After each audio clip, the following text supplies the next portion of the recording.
يؤتي الحكمة من يشاء ويؤتى الحكمة فقد أوتي خيرا كثيرا وما يذكر إلا أولو الألباب. سورة بقرة شروع محبتونو کی اللہ رب العزت د شیطان ذکر وکړه چې کسا الله تعالی بلیاره کې څوک کوم قسم ته خرچه کوي د الله تعالی په نامه باندې خیرات او زکات ورکوي نو بهترین مال ورکوه کوم تا ته خوښ وي هغه مال ورکوه ردي او بېکاره او خراب شی د الله تعالی په نامه باندې مه ورکوه دا ځکه چې شیطان څه دی الشیطان یعدکم الفقر ویأمرکم بالفحشاء شیطان تاسو ته حکم کوي او همدارنګې وعده کوي د تاسو سره د فقر د غریبي او همدارنګې حکم کوي د بېحیایي او ناروا کارونو سره او دې په مقابله کې الله رب العزت خلکو سره د خپلو بندګانو سره چې هغه مؤمنان وي هغو سره وعده کوي د مغفرت والا او همدارنګې د زیاتي والا چې کله څوک هم د الله تعالی په لاره کې یوه خرچه کوي نو الله تعالی به یو ورته لوسچن کوي ورته یوه نیکي کوي نو یوه ورته په لاس بدلوي او همدارنګې حدیثو کې رسي بیا چې یوه نیکي په 200 بدلېږي او بعضو کې وي چې راسه امتحان نه وي الله تعالی اجر عظیم ورکوي ورته او د نن ایتونو کې الله رب العزت فرمایي یؤتي الحکمة من یشاء ویؤتى الحکمة فقد اوتي خیرا کثیرا الله رب العزت حکمت یلی شي د دین پوهې ته چې چا ته وغواړي نو الله تعالی د دین پوهه ورکړي او چې چا ته هم د دین پوهه ورکړی شوه نو بس دغه سړي ته لوی خیر میلاو شو او د دین پوهې نه څه مقصد دی یو خو دینه دا دی چې علم ته ویلی شي چې چا ته هم الله رب العزت علم ورکړي دغه سړي ته لوی خیر میلاو شو او بیا علماء کرام مفسرین حضرات ګڼې معنی کوي چې یاره حکمت نه څه مراد دی ګوره دغه یو خو علم شو او بل د تفسیر قرآن هم شو چې یا د الله تعالی د قرآن کریم پوهه چاته ورکړي د ترجمهو ته زده کړي او خلکو ته یې ښیي درس و تدریس د الله تعالی کتاب والا کوي نو به دې ته هم لوی خیر یله شوی دی ولې ځکه چې دنیا کې ټول نه بهترین کتاب همدا قرآن کریم دی څومره ګڼ آسماني کتابونه دي په دغو ټولو کې اوچته درجه د قرآن کریم دی او ځکه چې نورو کومه چې آسماني کتابونو د هغوله کومه خلاصه دی او کوم مقصد او خبره دی هغه ټوله قرآن کریم کې بیان او ذکر شوی دی د دې د وجې دا قرآن کریم چې دی دا د ټولو کتابونو نه بهتر او اوچت او لوی کتاب دی د دې د وجې دې ته ویل شوي چې خیرا کثیرا لوی خیر دی او بل دا یؤتي الحکمة پوهه د علم په دې طریقې سره چې الشیطان یعدکم الفقر ویأمرکم بالفحشاء کله شیطان چې الله تعالی دې خبره باندې خپلو بندګانو ته پوهه ورکړي دې طریقې سره چې دا شیطان چې تاسو د غریبي او د فقر وعده کوي او همدارنګې تاسو ته حکم کوي د بېحیایي او د ناروا کارونو والا او دویم یؤتي الحکمة چې الله تعالی والله یعدکم مغفرة منه وفضلا الله رب العزت پوهه خلکو ته ورکړي دې خبرې والا چې الله رب العزت انسانانو ته چې هغه مؤمنان بندګان یې هغو ته مغفرت وکړي او د خپلو خزانونو ورباندې فضل او زیاتي ورته ورکړي هر څه چاهې بیا نیکي وي او که مال دولت وي الله تعالی صحیح څه کمی هم نشته هر یو شی زیات ورکولی شي نو دې ته هم ویلی شي چې خیرا کثیره ځکه چې کله شیطان خبر باندې ته خبر شولې چې یاره شیطان وعده که کوي نو سره د غریبي وعده کوي چې یاره زه د الله په لاره کې یوه پیسه ورکړم یا زکات یا صدقه ورکړم نو شیطان یې سره وګوره غریب کېږي مال کې د کمۍ راوړم او الله رب العزت یې فضله زه لپاره مال زیاتوم کمۍ ورکې نه رسي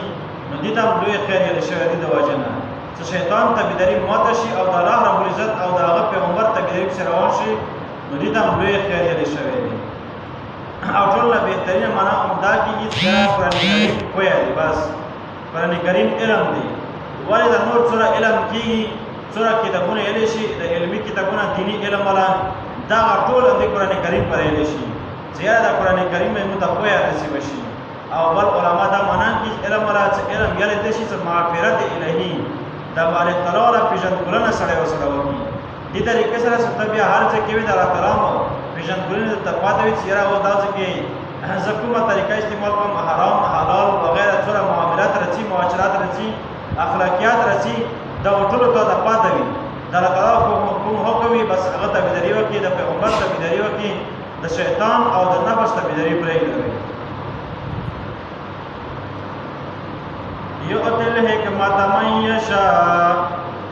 وی ورکوي الله تعالی چې چاته واشي د دین ولا من یؤتل حکمت فقد اوتی خیرا کثیرا چې چاته ورکړي شو د دین کوی د تعمیرو شلوي خیر وما يذكر الا اولو الالباب نصيحت نکوي مگر خلق څنګه نصيحت کوي چې خواندان د عقل ولري ګور قرآن کریم ته او درنګي د الله تعالی کما د پیغمبر حدیث ته پیغمبر سنت ته یې شوی د نصيحت ورچلو کې بهترین نصيحت هم دا یو دی چې چا هم دا نصيحت قبول کړو دا سره عقلمند دی ګور الله تعالی او خلق ته عقلمند یې دي چې هغه د دین په حاصلوي د الله تعالی کما د پیغمبر حکمونو د پیغمبر طریقو ته بيداری کوي نو دا خلق ته عقلمند خلق یې شوی دي وما يذكر الا اولو الالباب نصيحت نه کوي مگر خلق ته همدان د عقل ولري مطلب چې عقلمند خلق بنو دا خلق عقل ولري وما انفقتم من نفقه او نذرتم من نذر هغه تاسو خرج کوو د څشینا او نذرتم من نذر یا نظر منو د الله تعالی په جان نامه باندې منښت کوو فإن الله يعلمه نار تعالی په دې باندې کوی دی ګور حدیث کې راځي نبی کریم صلی الله علیه وسلم فرمایي وی ګور تاسو کرا چې یو کار کوو ویرا کلمالا پرکه حاجت پرشن سب د الله تعالی په نامه باندې ګډا یا بیزا یا اوخیا ویا ورلهم چکرا کاروشی نو دا پیدا شه د سپید صدا ورلوي او صدقه کوي وګور نبی کریم صلی الله علیه وسلم فرمایي وی ګور تاسو د الله تعالی په لار کې الله تعالی په نامه باندې امداد صدا کی او خیرتونه ورکو دا نظر نه مانو وی ګور د نظر هغه سړی منی چې هغه باخیل وي ګور یو سړی د الله تعالی په لار کې صدقه باندې یاد زکات باندې زړه نکېږي ویرا یو خپل حاجت او ضرورت راول ویرا با کما دا حاجت او ضرورت راشل نسب غړ یا بزاده وقرلهم نبی کریم صلی الله علیه وسلم فرمایي ودا شان نظر چې دا باخیل خلق مانی نظر د باخیل مال نه وځي نکوم سړی باخیل وی نو هغه بیا دې طریقې سره الله تعالی دینه دا مال او صدقه وځي وان الله يعلم یقینا الله تعالی کوی دې پدې باندې وما للظالمین من انصار نه دې دا الله تعالی د خلق لپاره چې هغه ظالمانو یو سره امداد نه کوي ګور یو ظالم دې طریقې سره استفاده حق اخلي یا چاونه زور ظلم کې زیاته کې مړی کې قتل کیا سزا او تور کې یو دا ظالم شو دیم ظالم دا قران کریم قران کریم کې الله تعالی آکس تیری دی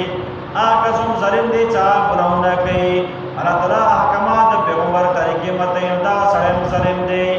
نو الله تعالی دا خبره عام کوي اعلان کوي سومال الظالمین من انصار څوکم چې پردې حق وي دا ظالم دی نو د پرم الله تعالی امداد نه دی امداد نه کوي هغه سره